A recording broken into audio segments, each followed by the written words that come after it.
Me, my best friend Cassie, and 5 other friends, including her little brother Jason, were hanging out at Cassie's house.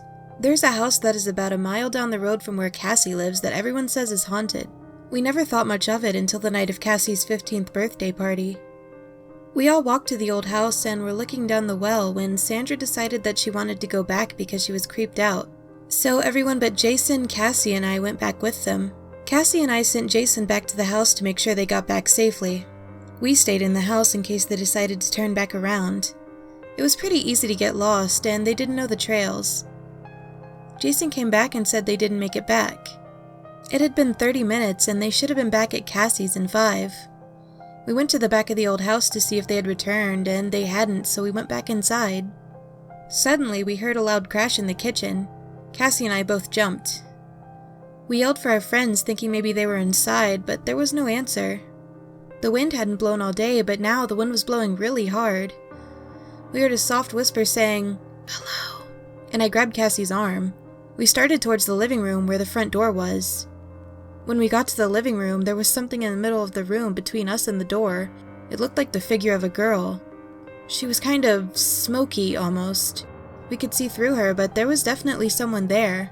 I screamed and ran out of the house with Cassie close behind. I fell when we ran onto the street, but I didn't care at that point, and I didn't waste any time getting up. We were sprinting down the road when Cassie's mom pulled up asking where the others were. It was getting dark, and her mom asked me to go with her to the old house to look for them while Cassie and her dad went to find them on the trail. When we got around the back of the house, I heard a loud cry like a person screaming. After that, Cassie's mom and I went back to the car. We made it back to the house with Cassie and her dad, and they said they had heard the same thing, but they thought it was us. We still don't know what it was, but we know it wasn't an animal. Let me just explain how scared Cassie and I are of that old house now. Her mom offered us $100 each if we would go with her to the old house with a flashlight for 3 seconds, and we still won't. As far as my friends go, they were lost in the woods for 3 hours that night. They had wandered a mile away from the property, so they couldn't have had anything to do with the things we experienced. Cassie and I were sure it was them until we found them. We really wanted it to be them, though, because that would have been so much less frightening.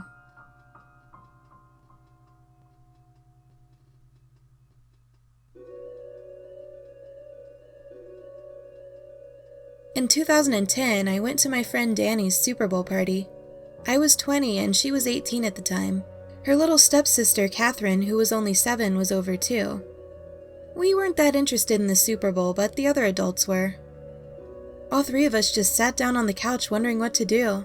Out of the blue, Catherine said, "I'll go get us a board game from Danny's room and we can all play." Danny and I both rolled our eyes and sighed because, frankly, we don't like playing board games. Of course, we would make an exception for Catherine. We waited for a couple minutes and I started to get concerned. Just as I got up to go get her, she screamed bloody murder. "Oh my God, what happened?" Danny yelled. "I saw a black thing in Danny's room," Catherine replied. She grabbed our hands and led us down the dark hallway to Danny's room. I opened the door and turned the lights on. The game board and its pieces were scattered across the floor. Danny looked at it and groaned. "Okay, I don't see anything, Catherine," I reassured her. Catherine nodded in agreement and we started picking up the pieces. Before I go on, I need to tell you that Danny is quite the prankster. So Danny turned off the lights and started saying, "Ooh, I'm a ghost." The fan turned on high right then. "Okay, cut it out, Danny," I told her. I'm not doing anything," she replied. I ignored it. I looked down at Catherine and she was shaking and pointing at the wall where a set of 4 windows are placed. I looked and saw what appeared to be a tall black figure with red glowing eyes and an evil smile. I started screaming and so did Catherine. Once Danny looked over at the wall, she screamed too. All we can do is pray, I thought. The figure got closer. Once it was close enough, I noticed that it was floating. I started praying to God, hoping he would get us out of this mess. Danny was flipping switches, looking for the light switch. Finally, the lights flashed on and the figure disappeared. I stopped praying and ran out the door along with Danny and Catherine. We didn't go back into that room for a week. Danny slept on the floor in her parents' bedroom. To this day, we don't know what it wanted from us. Luckily, the thing never came back. Danny still lives in that house.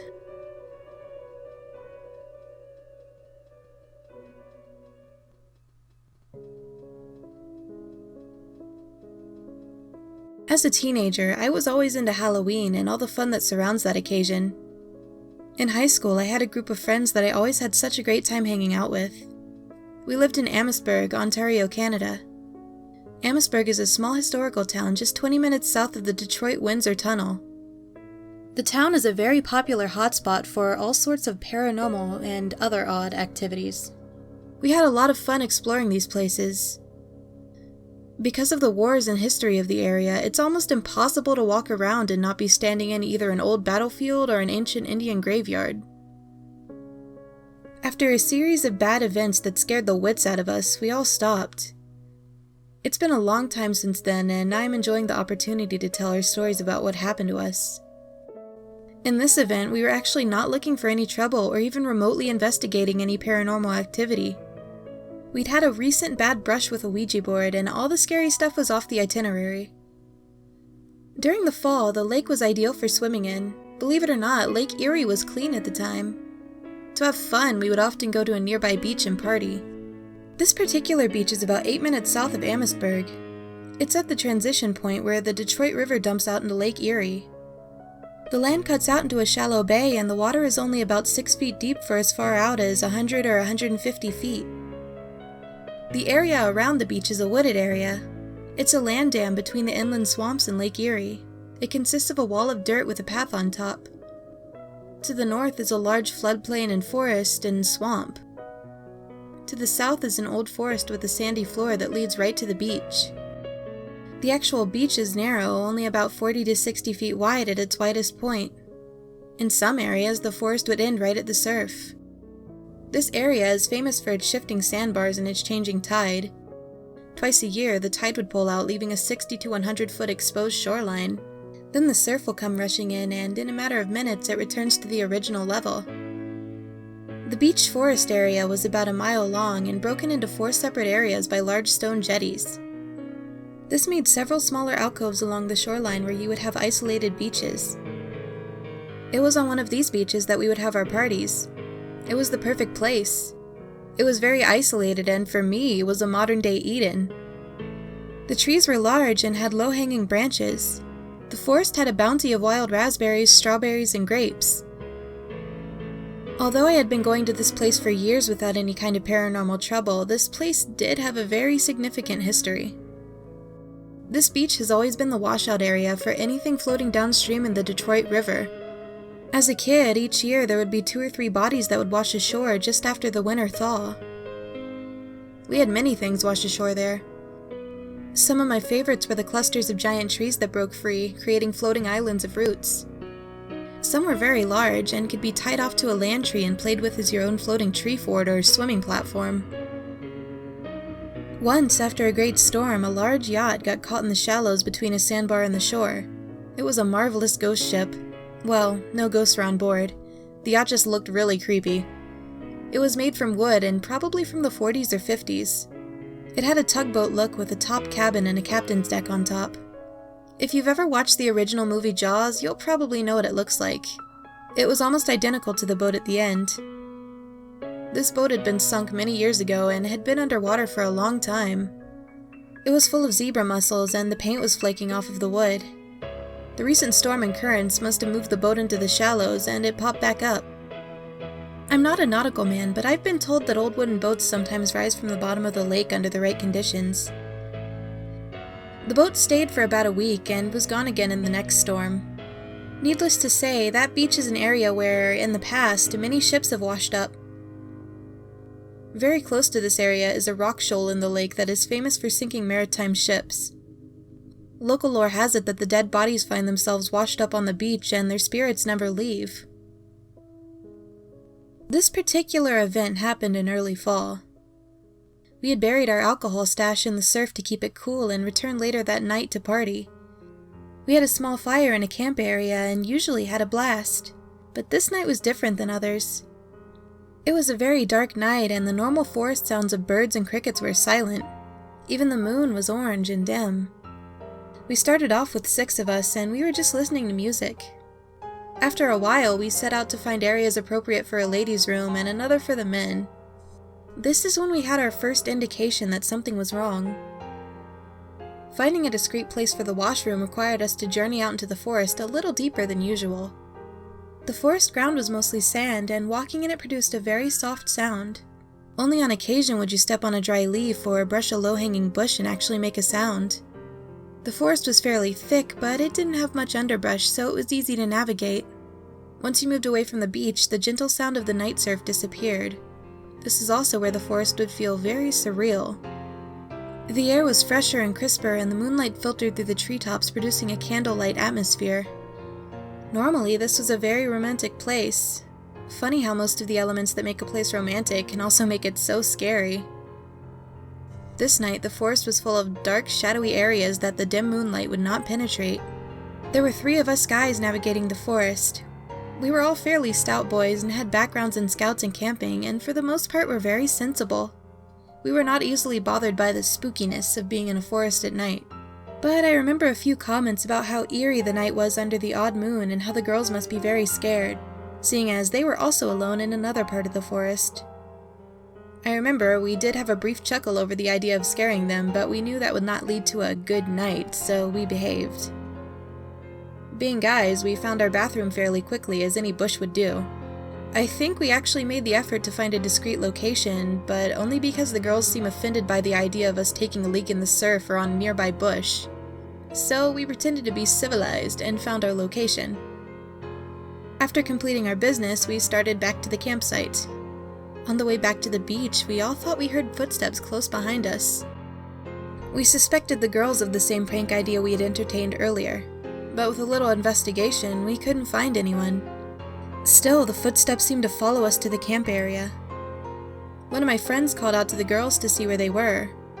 They were, of course, still occupied, as their voices came from the other side of the forest. They were all shouting, issuing us warnings not to come looking for them.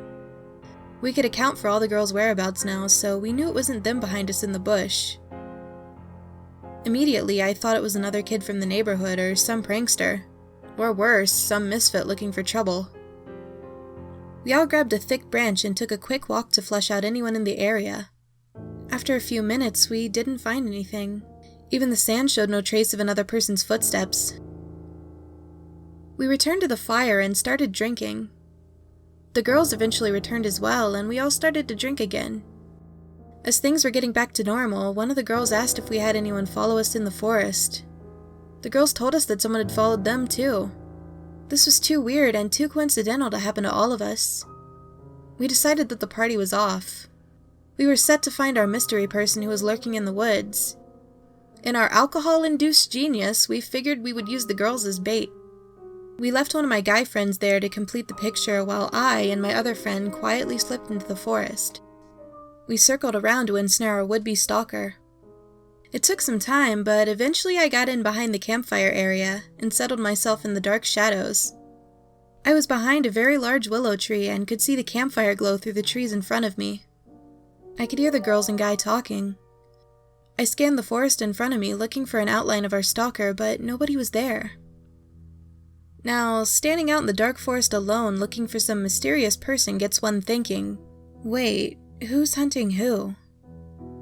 I started to second-guess the plan. Perhaps the stalker was onto our plan and had noticed us sneaking off into the woods and was now behind me, watching me look for him. Well, let's just say that alcohol and logic don't mix well. Thinking back, I was a brave but stupid kid. Who knows what animals a person could run into at night in a forest, or even some kind of sicko. Anyway, not knowing if our stalker was in front or behind me, I decided to break from the plan. I got down on my belly and started creeping along the forest floor very slowly to relocate to a better hiding spot. I moved into the deepest, darkest area and noticed that there was a bit of fog on the ground in among the trees. I figured I was as deep as it gets. Any further and I would be moving into the swamps to the north.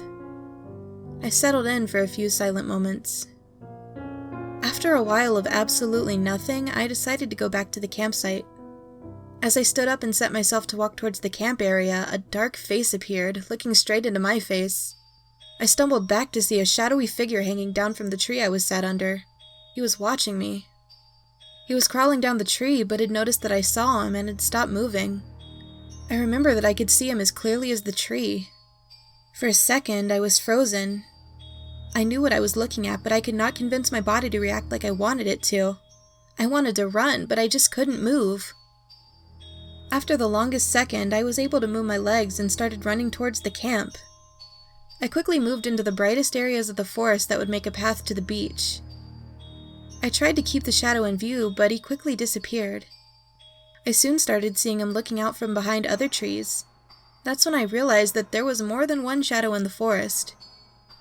As I made it into the discrete areas, I was pretty much in a full run. I hadn't realized it, but the beach and camp area was silent. My friends were not making any sounds. Suddenly, the girls started to scream. The campfire was put out. The forest became darker. I ran towards where I remembered the campfire light to be. I caught the image of my other friend, who had been scouting in the forest, as he bolted past the brush and into the open beach. We both looked around and couldn't see the others. We quickly found them, though. They were all some distance down the shoreline. They were waving to us to catch up, which we did. They were yelling that they could all see shadows moving in the forest and that we needed to get out of there. To leave this beach, we'd have to walk through the forest to the land dam and then along it to the road. None of us could bring ourselves to go back into that forest, especially now that the fog was moving in quickly from the trees.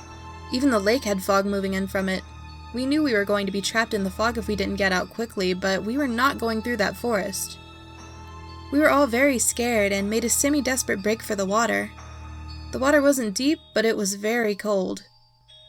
We moved along the waterfront until we passed the forest and came to the shoreline in front of the first house on the street.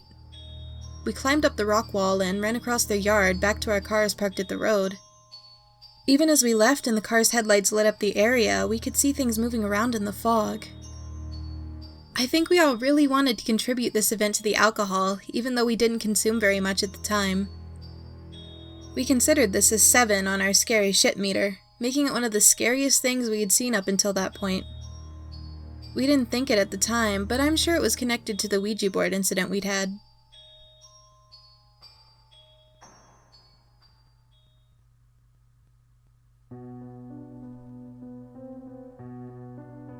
This is going to sound really strange. I haven't even figured out what happened, and it's been 4 years.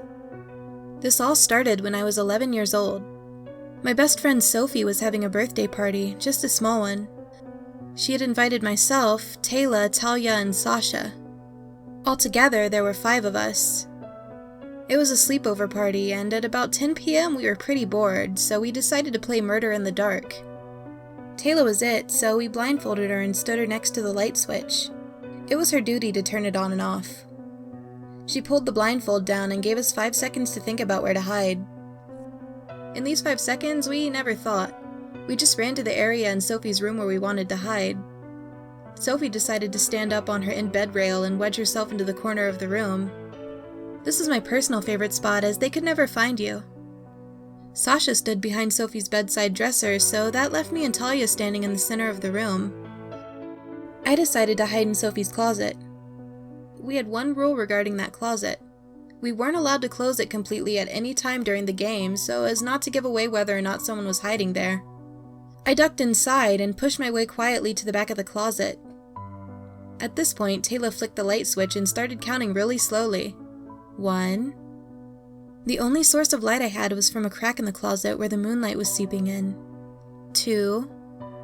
When Taylor said the word 2, my other friend walked into the closet. I saw her short silhouette and I could feel her breathing. I could also feel her arm on mine. It's weird that I would know what my friend's arm feels like, but I was sure it was Talia, and I spoke to her, calling her by her nickname. Tugs! Psst! Oi! Talia! Get out! If you're in here too, she's gonna find us, and I don't want to be it. She didn't answer me, and I was getting mad because I really wanted to win this game. 3, 4, 5, 6, 7, 8, 9. As soon as Taylor said 9, Talia ran out of the closet, knocking a coat hanger as she left. I had to steady it so it stopped making noise, otherwise Taylor would find me. 10! I'm coming! I waited for at least a minute, then someone yelled, "Ouch!" So we had to turn the light on. Sasha had stepped on Talia's hand. She had hidden under the dresser that Sasha was behind. I said, "Oh, so that's where you ended up hiding." At this point, everyone looked confused. "You know, after you left the closet I was in?" I asked. They all stared at me and said that they had seen where everyone was hiding at all times and that I was the only one that had entered the closet. I thought they were all pulling my leg, but my best friend is a terrible liar. I could tell that she wasn't lying about me being the only one in the closet. It's been 4 years, she would have cracked and told me by now. They all swear on their life that I was the only one in there. What happened that night?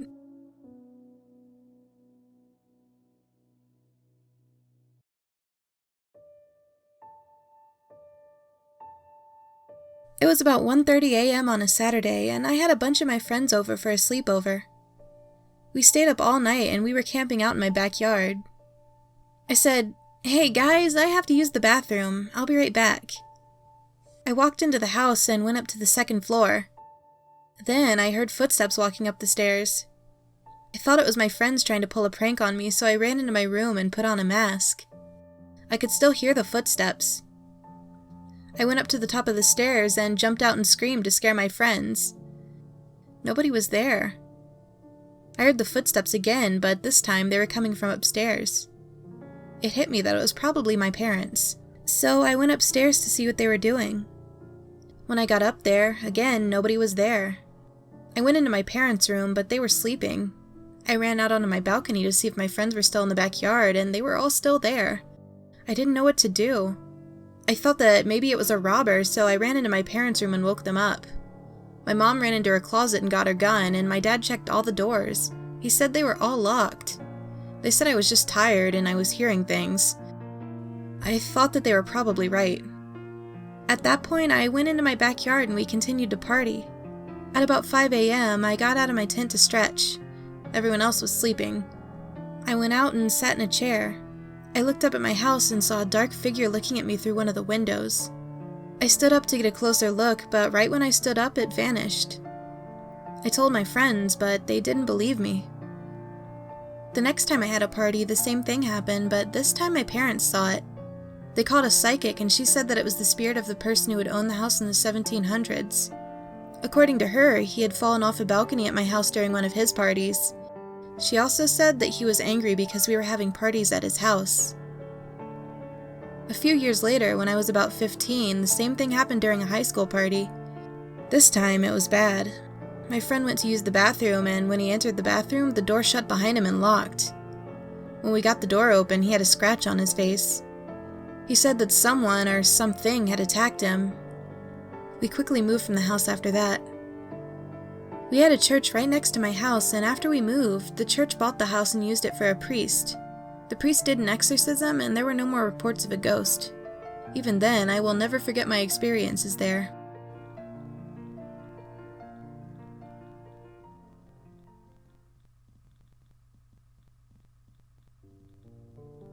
I was invited to a party one Saturday night.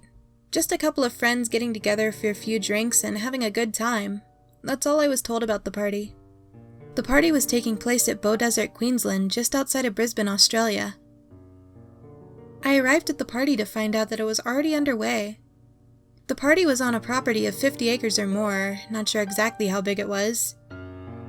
It was used as a cattle farm, and years ago, a few farmhands had stayed on the property in a sort of cottage about 200 meters from the main house. This cottage was the scene of the party. I walked down to the cottage, and as I passed the gate into the yard of the cottage, I felt a chill. Only there was no breeze blowing. Not thinking anything of it, I carried on. I arrived at the party, and it had kicked off well. I decided not to drink, as I was underage and just didn't really feel like drinking. About an hour into the party, we went to another abandoned cottage, and I noticed there were several graves in front of it. I asked about it, and my friend Terry told me that 4 people got murdered in there and that it was haunted. We headed back to the cottage we were staying in and put on some music. We had just started getting into the music when I jokingly asked if this cottage was haunted too. Terry told me that a farmhand had been murdered in there and had been spotted before. At that exact moment, right after she finished telling me this, the stereo turned off. I checked the power and it was still plugged in. Then, the furniture started shifting by itself. One particular chair was spinning around at a dizzying speed. The fridge and pantry doors started opening and slamming shut with such speed and force that it shook the walls. We all just ran outside screaming.